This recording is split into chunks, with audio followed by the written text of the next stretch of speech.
I memorized every plane model and engine sound for 15 years. It ended up exposing my uncle's murder. Everyone thought I was wasting my life when I spent every free moment studying aircraft. My name is Trevor, and for the past 15 years I'd been obsessed with planes in a way that most people couldn't understand or appreciate. Not just knowing the models and manufacturers, but memorizing the specific acoustic signatures of different engines, the subtle variations in turbine pitch between a CFM56 and a Pratt Whitney, the distinct sound profiles of aging versus new aircraft. It started when I was 12, and my Uncle Raymond took me to watch planes at the regional airport, teaching me to identify them by sight and sound. He was a commercial pilot who loved aviation with a passion that was contagious, and he treated my interest with the same seriousness he gave to his own career. But after he retired 5 years ago, everyone else in my family started treating my hobby as an embarrassing fixation that I should have outgrown. My wife Amanda left me 2 years ago, saying she couldn't compete with my obsession, that I cared more about recording engine sounds than building a real life with her. My parents stopped asking about my day because they knew I'd just talk about whatever new aircraft variant I'd cataloged, or some obscure engine modification I'd identified at the airport. I worked as an IT support technician at a software company, a job that paid the bills but meant nothing to me emotionally, and I spent my evenings and weekends either at the airport with recording equipment or at home analyzing audio files and updating my massive database of aircraft sounds. By 2024, I had recordings of over 300 different aircraft types and could identify most commercial jets, cargo planes, and private aircraft by engine sound alone. I maintained a detailed spreadsheet tracking registration numbers, engine types, maintenance histories, and acoustic variations that I'd noticed over years of observation. My apartment was filled with audio equipment and aviation manuals, and I had noise-canceling headphones that I'd modified specifically for isolating and analyzing engine frequencies. People at work knew about my hobby and mostly avoided bringing it up, except to make jokes about how I could tell them what plane was flying overhead when we were outside at lunch. My brother Derek was the worst, constantly making comments about how I needed to get a real hobby and stop living in a fantasy world where anyone cared about the difference between a Boeing 737-800 and a 737-900. He worked in real estate development and measured success by income and status, 2 metrics where I failed completely in his eyes. Family dinners were uncomfortable because my mother would try to steer conversation away from aviation, while my father would ask Derek about his latest property deals and barely acknowledge my presence.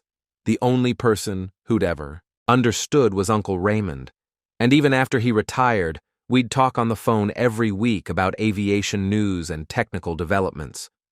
Uncle Raymond called me 3 weeks ago on a Wednesday evening, and his voice sounded different than usual, strained and worried in a way I'd never heard before. He said he needed to talk to me about something important, something he'd discovered that was dangerous and complicated. I asked him what was wrong, and he said he couldn't discuss it over the phone, that he needed to show me documents and explain in person. We arranged to meet at his house on Saturday morning, but he made me promise not to tell anyone in the family about the meeting or that he'd contacted me about anything unusual. The conversation left me feeling uneasy, and I spent the next 2 days wondering what could have made him so anxious. Raymond had always been calm and methodical, the kind of person who thought through problems carefully before acting. Whatever he'd discovered had shaken him badly enough to reach out for help, and he'd chosen me specifically because of our connection through aviation. I tried calling him Friday night to see if he was okay, but he didn't answer, and when I tried again Saturday morning, his phone went straight to voicemail. I drove to Raymond's house anyway, arriving around 10 in the morning to find police cars and an ambulance in his driveway. My stomach dropped as I parked down the street and walked toward the scene, seeing neighbors gathered on the sidewalk talking in hushed voices. An officer stopped me before I could reach the house, asking who I was and what my business was there. I told him Raymond was my uncle, and I'd been planning to visit him this morning, and the officer's expression shifted to something sympathetic, but guarded. He told me that Raymond had been found dead that morning by his neighbor who'd noticed the front door standing open, that it appeared to be an accidental fall down the basement stairs. I felt like I'd been punched in the chest, unable to process that Raymond was dead, that whatever he'd wanted to tell me would never be shared, that I'd never hear his voice again explaining some technical detail about aircraft systems or sharing stories from his flying career. The officer asked if I knew of any health problems Raymond had been experiencing, anything that might explain why he'd fallen, and I said no. Raymond had been in excellent shape for his age, went hiking regularly, and took pride in maintaining his physical fitness. They let me into the house after taking my information, and I walked through rooms that felt wrong without Raymond's presence.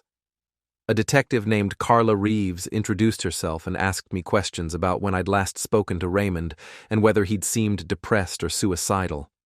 I told her about his call on Wednesday, how he'd wanted to meet with me about something important, and Detective Reeves wrote this down in her notebook, asking what specifically he'd wanted to discuss. I said I didn't know, because he wouldn't tell me over the phone, that he'd seemed worried about something but hadn't given me details. The detective said they'd found no signs of forced entry or struggle, that Raymond appeared to have fallen down the basement stairs and hit his head on the concrete floor, dying from blunt force trauma. She said these kinds of accidents were more common than people realized, especially in older homes with steep stairs and poor lighting. But something about the whole situation felt wrong to me, and I kept thinking about how frightened Raymond had sounded on the phone, how insistent he'd been that whatever he'd discovered was dangerous. I asked Detective Reeves if I could see the basement, and she seemed surprised, but agreed to let me look after the medical examiner had finished processing the scene. The stairs were steep and wooden, leading down to a basement that Raymond had converted into a home office and storage space. I could see where his body had been found at the bottom of the stairs, marked with tape and evidence markers. The detective explained that Raymond had apparently been carrying a box of files when he fell, and papers were scattered across the basement floor. But as I looked around, several things struck me as inconsistent with an accidental fall. Raymond was meticulous about organization, and his basement office was normally pristine, but now filing cabinets stood open with folders pulled out haphazardly. The light switch at the top of the stairs was in the on position, meaning the basement had been lit when he supposedly fell. And most tellingly, the box of files that had supposedly been in his hands contained documents about aviation safety regulations, not the kind of thing Raymond would have been carrying around late at night. Detective Reeves seemed less interested in these observations than I thought she should be, treating them as minor details rather than potential evidence of something more sinister. She said that grief could make people look for explanations that weren't there, that accidents didn't always make perfect sense in retrospect. I wanted to argue with her, to insist that Raymond had been planning to tell me something dangerous, and now he was conveniently dead before that meeting could happen. But I knew how it would sound. A grieving nephew with a weird plane hobby claiming his uncle was murdered based on filing cabinet positions and lighting switches. I thanked her for her time and left the house. But I couldn't shake the feeling that I was walking away from the truth, that Raymond had been killed to silence him about whatever he'd discovered. I sat in my car for 20 minutes trying to decide what to do, whether to push harder with the police or conduct my own investigation, knowing that either choice carried risks and consequences. My brother Derek called me that afternoon to tell me the family was gathering at my parents' house to discuss funeral arrangements, and his tone was accusatory, asking why I'd gone to Raymond's house and what I'd told the police. I said I'd been planning to visit Raymond and had arrived to find him dead, and Derek said that according to the police report, I'd told them Raymond had called me about something important and wanted to meet. He asked what that was about, why Raymond had been contacting me specifically, and I could hear suspicion in his voice. I told him I didn't know what Raymond wanted, that he'd died before we could talk, and Derek said that was convenient timing. The comment stung because it implied I might somehow be involved in Raymond's death, and I asked him directly if he was accusing me of something. Derek backed off immediately, saying he was just upset and not thinking clearly, that we all needed to be together as a family during this difficult time. But the damage was done, and I understood that some members of my family were already viewing me as suspicious rather than as another person grieving Raymond's loss. The funeral was held 5 days later at a church Raymond had attended occasionally, and about 60 people showed up, mostly fellow pilots and aviation enthusiasts who'd known him over the years. I sat in the back, feeling disconnected from the service and the generic eulogy that barely captured who Raymond had actually been. My parents were devastated, having lost a younger brother they'd always been close with, and Derek played the role of supportive son while shooting me occasional glances that suggested he was still suspicious about my connection to Raymond's final days. After the service, several of Raymond's pilot friends approached me to express condolences, and one of them, a retired captain named Frank Delacroix, pulled me aside to ask if we could talk privately. We walked to a quiet corner of the church parking lot, and Frank asked me directly if I thought Raymond's death was really an accident. I told him I had doubts based on Raymond's phone call and the scene at his house, and Frank nodded slowly, saying Raymond had contacted him 2 weeks before his death, asking questions about flight records and maintenance logs from a specific aircraft. Frank explained that Raymond had been investigating something related to a cargo plane crash that happened 8 years ago, a Convair CV-580 that went down in Montana, killing both pilots. The official investigation concluded that the crash was caused by engine failure and pilot error, but Raymond had apparently found evidence suggesting the maintenance records for that aircraft had been falsified. Frank said Raymond was convinced the plane had been deliberately sabotaged, that someone had bypassed critical safety systems to make the engine failure appear mechanical rather than intentional. I asked why anyone would sabotage a cargo plane, and Frank said that was exactly what Raymond was trying to figure out when he died. He gave me a business card with his phone number and said if I wanted to continue Raymond's investigation, he'd help however he could, but that I should be careful because people who killed once wouldn't hesitate to kill again. The conversation left me with more questions than answers, and I spent the drive home trying to understand how a cargo plane crash from 8 years ago connected to Raymond's death and what he'd discovered that made him dangerous. I started researching the Convair crash that night, finding newspaper articles and the official NTSB report through online databases. The plane had been operated by a small freight company called Western Cargo Solutions, transporting electronics and commercial goods between regional airports. The crash happened on a clear day with good weather conditions, and both pilots were experienced with thousands of flight hours logged. The NTSB investigation concluded that the left engine had suffered catastrophic failure due to metal fatigue in the turbine blades, causing the pilots to lose control during a critical phase of flight. The report noted some irregularities in maintenance documentation, but attributed these to poor record-keeping by the freight company rather than intentional falsification. Western Cargo Solutions had gone out of business within a year of the crash, and the company's owner had died from cancer 3 years later. On the surface, everything looked like a tragic but explainable accident with no suspicious circumstances, but I couldn't stop thinking about what Frank had said, that Raymond believed the maintenance records had been falsified and the plane had been sabotaged. I pulled up my own database of aircraft recordings, searching for any entries related to Convair CV-580 aircraft from around that time period. I'd been obsessively recording planes for 13 years at that point, and I had hundreds of hours of audio from the regional airport where Western Cargo Solutions had operated. I spent the entire night going through files, organizing them chronologically and filtering for Convair aircraft. Around 3 a.m, I found a recording from 6 months before the crash that captured a CV-580 during takeoff, and when I analyzed the engine sound, something immediately struck me as wrong. The left engine had an irregular harmonic pattern that suggested either damage or modification to the turbine assembly, a distinctive grinding noise that shouldn't have been present in a properly maintained aircraft. I pulled up recordings from other CV-580 planes and compared their engine signatures, confirming that the anomaly was specific to this one aircraft. I spent the next day tracking down the registration number of the crashed plane and cross-referencing it with my recordings. I had 3 separate audio files of that specific aircraft taken over a period of 4 months before the crash, and all 3 showed the same irregular engine pattern. This was crucial evidence that the engine problems existed long before the crash and should have been detected during routine maintenance inspections. If the maintenance records showed no engine issues during that time period, then someone had deliberately falsified the logs to hide the problems. I wondered if this was what Raymond had discovered, concrete proof that the crash wasn't an accident, but the result of negligent or intentional maintenance failures. But that still didn't explain who had sabotaged the plane or why, or what connection this had to Raymond's murder.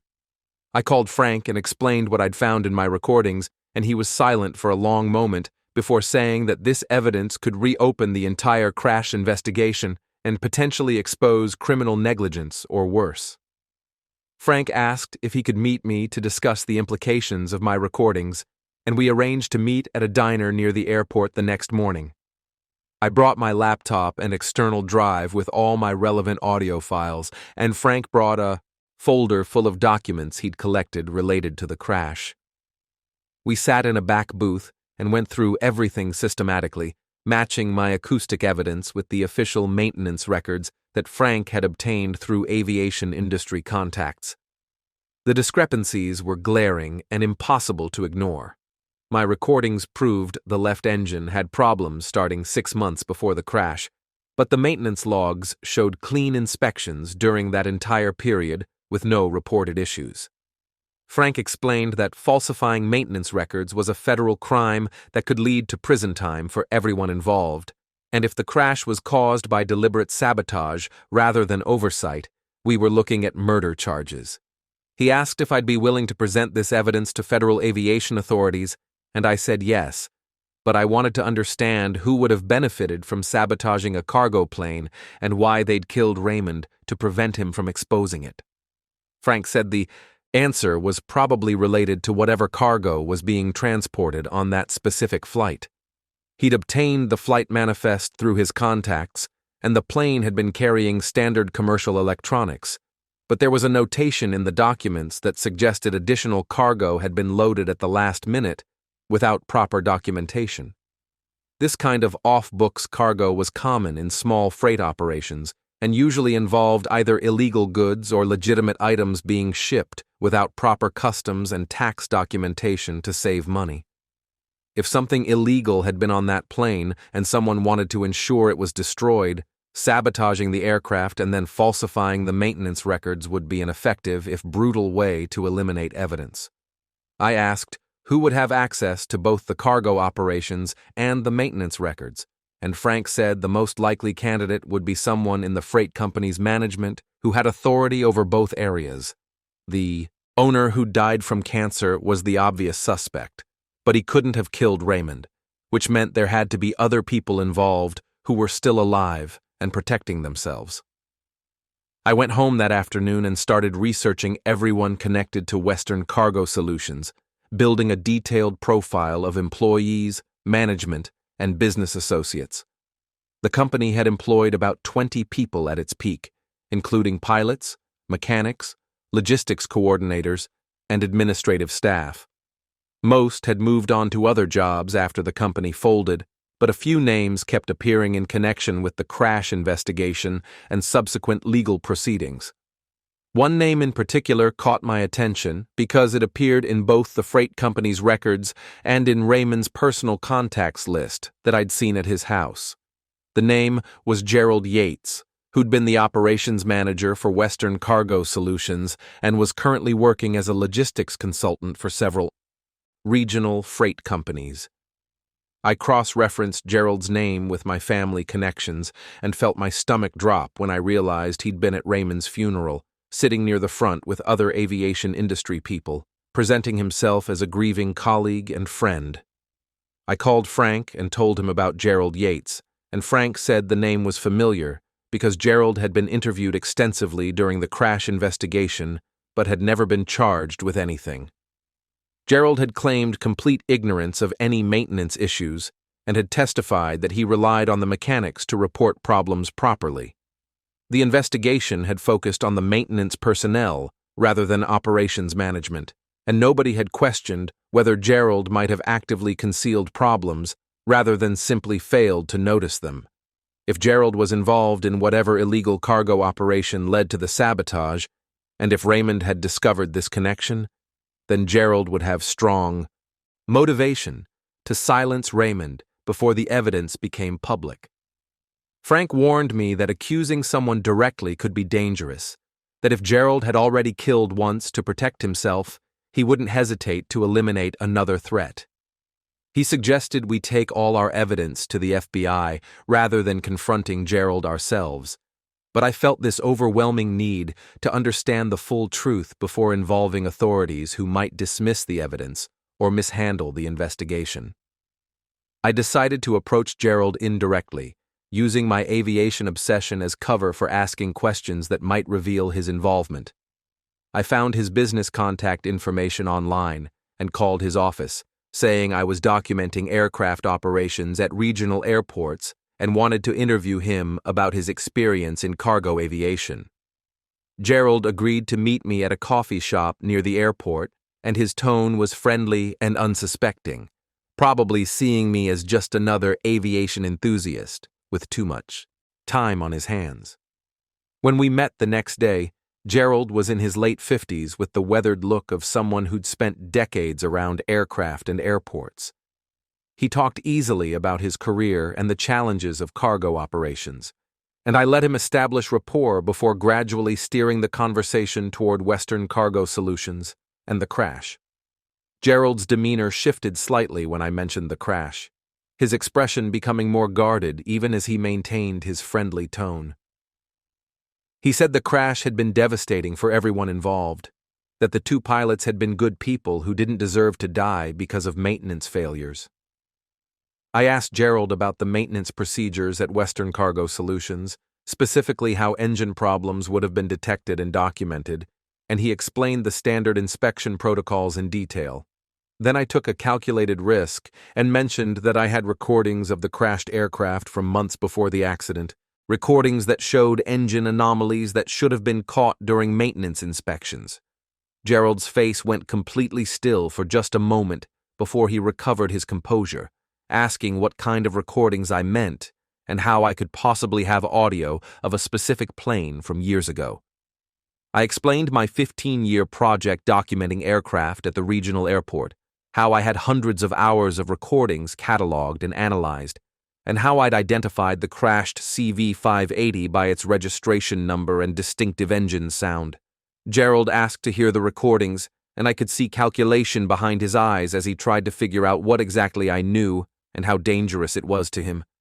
I played one of the audio files on my laptop, pointing out the irregular harmonic pattern in the left engine, and Gerald listened with professional attention before saying that he wasn't an engine specialist and couldn't interpret acoustic signatures with any confidence. The conversation continued for another 20 minutes, with Gerald asking increasingly specific questions about my recordings and what I planned to do with them. I said I was considering sharing them with aviation safety authorities because they might be relevant to understanding the crash and preventing similar accidents. Gerald nodded thoughtfully and said, "That was responsible of me," that aviation safety depended on people being willing to come forward with information even years after an incident. His supportive reaction seemed genuine on the surface, but something in his body language suggested tension and worry beneath the friendly exterior.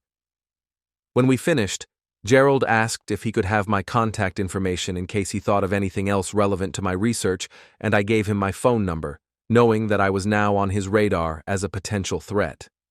I left the coffee shop feeling both accomplished and anxious, having confirmed my suspicions about Gerald's involvement while potentially putting myself in danger by revealing what I knew. I called Frank immediately and told him about the meeting, and Frank said I'd been reckless, but that Gerald's reaction suggested guilt and awareness of what the recordings meant. Frank had done more research into the cargo manifest for the crashed flight and had found something interesting. The last-minute cargo that hadn't been properly documented included several crates listed vaguely as electronic components, but the weight specifications suggested they contained something much denser than typical electronics. Frank had contacted someone who'd worked for the freight company and learned that these particular crates had been a rush job arranged personally by Gerald, bypassing normal logistics channels and going straight from an unknown shipper to the plane. The source suggested the crates might have contained precious metals or cash being moved illegally, possibly connected to money laundering or tax evasion schemes. If the plane had been sabotaged to destroy this cargo after the scheme was compromised or threatened, then we were dealing with serious criminal conspiracy involving significant money and potentially dangerous people. The next morning, I woke up to find my apartment had been broken into overnight. Nothing valuable was taken, but my office had been thoroughly searched with papers disturbed and my computer moved. Most alarmingly, my external hard drive containing backup copies of all my aircraft recordings was missing, and my laptop showed signs of someone having tried to access my files. I called the police immediately and reported the break-in, but I knew this wasn't a random burglary. Someone wanted my recordings and probably wanted to know who else I'd shared them with. I'd been careful to back up everything to cloud storage, so the recordings weren't actually lost, but the message was clear. I was being watched and warned to stop investigating. The police took a report but seemed skeptical about my theory that the break-in was connected to an 8-year-old plane crash, suggesting instead that I'd probably been targeted by routine thieves looking for electronics to sell. I didn't mention Gerald by name, knowing I had no concrete proof of his involvement and not wanting to accuse someone without evidence that would hold up legally. I called Frank and told him about the break-in, and he said we needed to go to federal authorities immediately before the situation escalated further. He had contacts at the FBI's Aviation Crime Division and at the FAA's security office, people who would take our evidence seriously and could provide protection while investigating. I agreed, and we arranged to meet at the FBI field office the next day with all our documentation and my cloud-stored recordings. That evening, I received a phone call from a number I didn't recognize, and when I answered, Gerald's voice came through sounding nothing like the friendly colleague I'd met at the coffee shop. He said I needed to stop investigating things that didn't concern me, that Raymond had made the same mistake of digging into matters that should have stayed buried, and that accidents could happen to anyone who didn't learn from others' examples. I asked him directly if he'd killed Raymond, and Gerald said I was making serious accusations without evidence, that grief made people paranoid and irrational, and I should focus on accepting my uncle's death as the tragic accident it was. He hung up before I could respond, and I sat there shaking with anger and fear, knowing I'd just been threatened by the person who'd murdered my uncle. I met Frank at the FBI office the next morning, and we spent 3 hours with 2 special agents going through everything we'd compiled. We presented my acoustic evidence showing the engine problems existed before the crash, the discrepancies between my recordings and the maintenance records, the suspicious cargo manifest, Gerald's connection to both, the freight company and Raymond's death, and the threatening phone call I'd received. The agents took us seriously, making detailed notes and asking technical questions about how I'd collected and analyzed my recordings. They said this was potentially a complex case involving multiple federal violations, including falsifying aviation safety records, conspiracy to commit insurance fraud, and possibly murder if we could prove Raymond had been killed rather than dying accidentally. They explained that my recordings could be crucial evidence, but would need to be validated by expert analysts to be admissible in court. The agent said they'd open an investigation immediately, and that I should avoid any further contact with Gerald or anyone else connected to Western Cargo Solutions. They also said I should take precautions for my own safety because people involved in something this serious wouldn't hesitate to eliminate witnesses. The FBI investigation moved faster than I expected, with agents executing search warrants on Gerald's home and office within a week. They found documents connecting Gerald to a criminal network that had been using small freight companies to move cash and valuables for various illegal operations, and the crashed plane had been carrying nearly $3 million in untraceable currency when it went down. The money had belonged to a drug trafficking organization that was attempting to move it out of the country, and Gerald had been paid handsomely to facilitate the shipment. When one of the pilots had become suspicious about the off-books cargo and threatened to report it, Gerald had sabotaged the plane's engine to destroy both the evidence and the potential witnesses. The FBI had found emails and financial records proving Gerald's involvement, and they'd also found evidence linking him to Raymond's death. Raymond had discovered the same connections I had and had been planning to present his findings to aviation safety authorities, but Gerald had learned about the investigation and had staged the basement fall to silence him. The evidence was overwhelming, and Gerald was arrested on charges of conspiracy to commit murder, falsifying federal aviation records, obstruction of justice, and multiple counts of fraud. The case made national news because of the complexity and scope of the criminal conspiracy, and my recordings became crucial evidence in both the murder charges and the aviation safety violations. I had to testify before a grand jury about how I'd collected the audio files and what they revealed about the plane's condition before the crash, and the prosecutors told me that my testimony would be essential to securing convictions on all charges. The media attention was intense and uncomfortable, with reporters calling me constantly and showing up at my apartment wanting to interview the obsessive plane enthusiast whose weird hobby had exposed a murder conspiracy. My family's reaction was complicated, with my parents proud but overwhelmed, and Derek apologizing for his earlier suspicions while admitting he'd never understood why I cared so much about planes until now. Gerald's trial lasted 3 weeks, and the prosecution presented an airtight case combining forensic evidence, financial records, witness testimony, and my acoustic analysis of the aircraft. Gerald's defense team tried to discredit my recordings by arguing they couldn't prove anything definitive about the plane's mechanical condition, but the FBI had brought in multiple aviation experts who confirmed that my analysis was accurate and that the engine sounds I'd captured demonstrated serious problems that should have grounded the aircraft. The jury deliberated for 2 days before finding Gerald guilty on all counts, and the judge sentenced him to 45 years in federal prison without possibility of parole. Additional arrests followed as the investigation expanded to include other members of the cargo smuggling network, and several people connected to the drug trafficking organization were charged with conspiracy and money laundering. The families of the 2 pilots killed in the crash filed civil lawsuits that resulted in multi-million-dollar settlements, and the aviation industry implemented new safety protocols for maintenance record verification at small freight companies. The experience changed my relationship with my hobby in ways I'm still processing months later.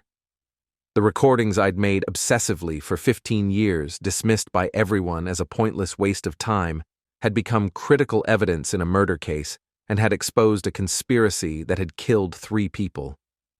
I still go to the airport regularly with my recording equipment, still maintain my database of aircraft sounds, but now there's this awareness that what seemed like useless knowledge could be important again in ways I can't predict. Several aviation safety organizations have reached out asking me to consult on cases where acoustic evidence might be relevant, offering to pay me for expertise that I'd developed purely for personal satisfaction. I'm considering some of these opportunities, thinking that maybe there's value in what I do beyond just my own enjoyment. Raymond's death still hurts every day, and I think about how he died trying to seek justice for 2 pilots who'd been murdered to protect a criminal scheme. He'd trusted me enough to reach out when he discovered something dangerous, and even though I didn't get to that meeting in time to save him, I'd followed through on his investigation and made sure the truth came out. My parents have completely changed how they talk about my plane obsession, going from embarrassed tolerance to genuine pride in what I accomplished. Derek apologized multiple times for doubting me and admitted he'd never understood that skills developed out of pure passion could have real-world applications beyond making money.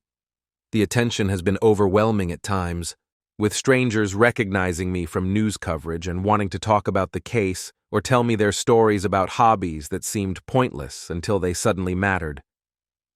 I've connected with other people who document aircraft obsessively, finding a community of enthusiasts who understand the dedication required to build expertise over years of patient observation.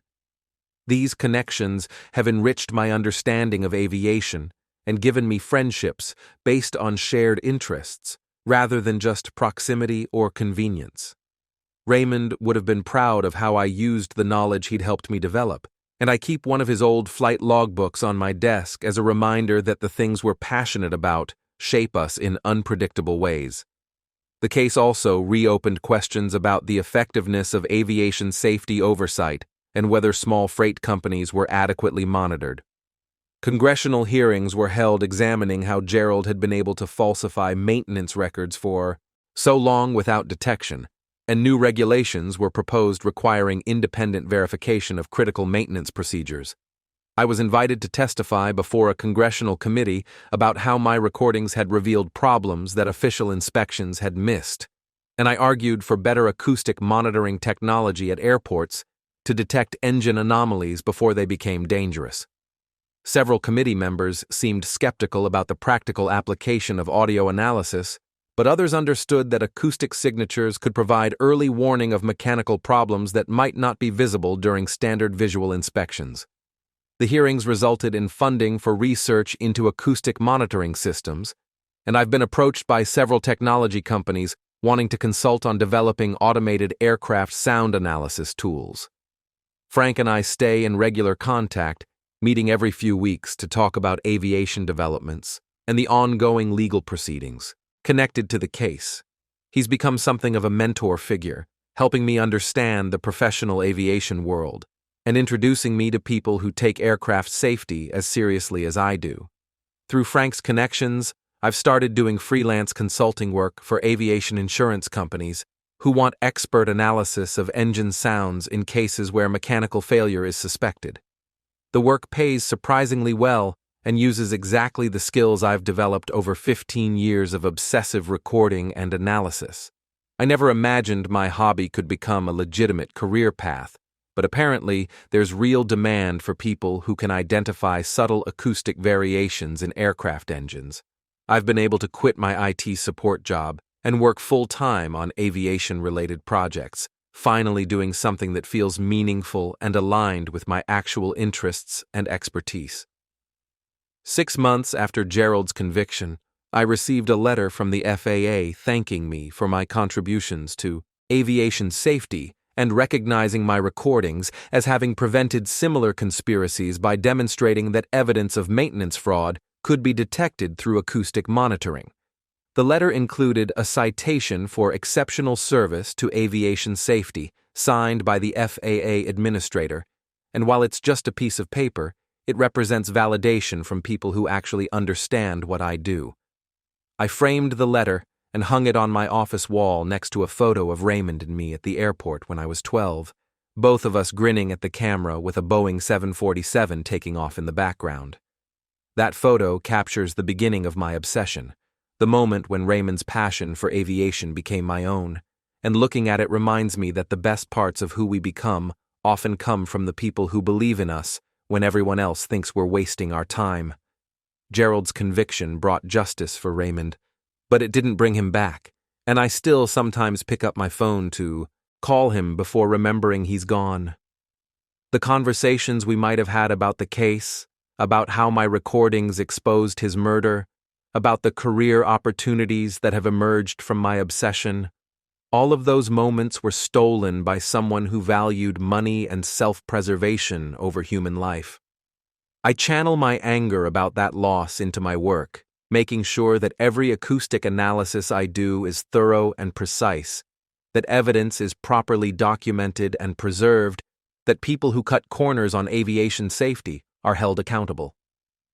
My 15 years of documentation made justice possible in this case, and I'm determined to keep building expertise that might matter again when someone needs it most, honoring Raymond's memory by taking seriously the things he taught me to care about.